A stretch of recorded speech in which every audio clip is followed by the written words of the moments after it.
Премиерот Никола Груевски, директорот на ТИРЗ Виктор Мизо и сопственикот на украинската компанија Енергија Андреј Конашков го потпишаа договорот за инвестирање на оваа фабрика во Македонија. Инвестицијата е вредна 18 милиони евра и ќе овозможи 150 директни и околу 50 индиректни вработувања. Фабриката ќе започне да се гради во април идната година во индустријската зона Скопје 2 на површина од 20.000 метри квадратни. Сопственикот Конашков истакна дека со отварањето на фабриката во Македонија ќе ја затвори постоечката во Киев и планира фабриката во Скопје да биде монопол за целиот свет. Компанијата Енергија се занимава со нови иновативни технологии за прочистување на вода. Жестоката расправа меѓу ДУИ и ДПА на Собраниската комисија за ребаланс немаше многу допирни точки со буџетот, но имаше со нервите на претениците. По физичката пресметка на народните избраници во салата, која што заврши без посериозни повреди, политичките представници од ДУИ и од ДПА со своји видувања и со своји барања по инцидентот. Додека ДПА најави дека го напушта парламентот, ДУИ бара комисија за расчистување. Ова што се случи денеска во Собранието е организиран и оркестриран злочин од страна на Али Ахмети против албанската опозиција.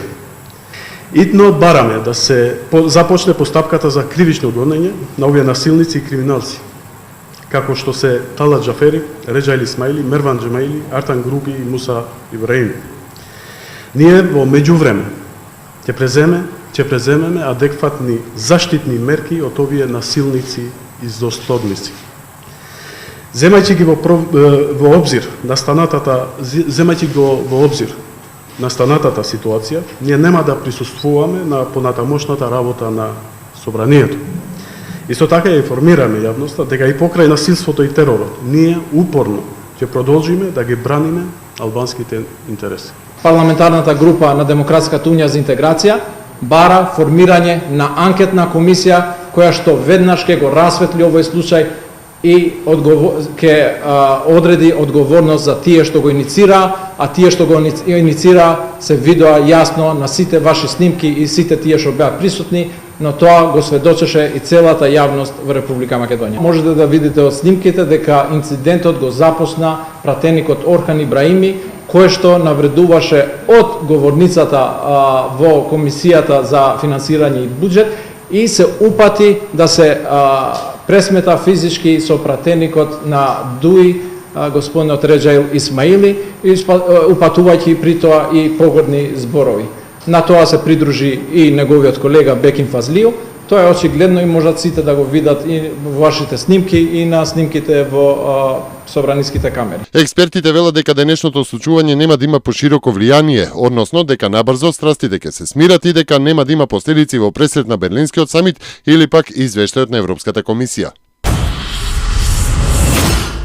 Регистриран е нов пациент со заразна жолтица во Скопје. 13-годишно девојче од Шуто Оризари е хоспитализирано на клиниката за инфективни болести. Во Куманово последните 2 недели се регистрирани 3 случаи на заразна жолтица. Сите 3 се девојчиња од 13 до 29 години, а едно од нив е хоспитализирано во Кумановската болница. Во Штип и во Скопје прогласена е епидемија. Лекарите уште еднаш препорачуваат да се зголеми хигиената и да се изврши дезинфекција на училиштата и на градинките. Украина соопшти дека руските војници кои биле заробени на нејзина територија извршувале специјална мисија, со што го демонтираа тврдењето на руското МНР дека погрешка се нашле во Украина. Како одговор на прашањето за размена на русите, се вели дека руските војници се приведени, а не се заробени. Украинската служба за безбедност ги објави видеоснимките од сослушувањето на четворицата руски војници во кои тие велат дека биле испратени на границата со појаснување дека извршувале војна вежба.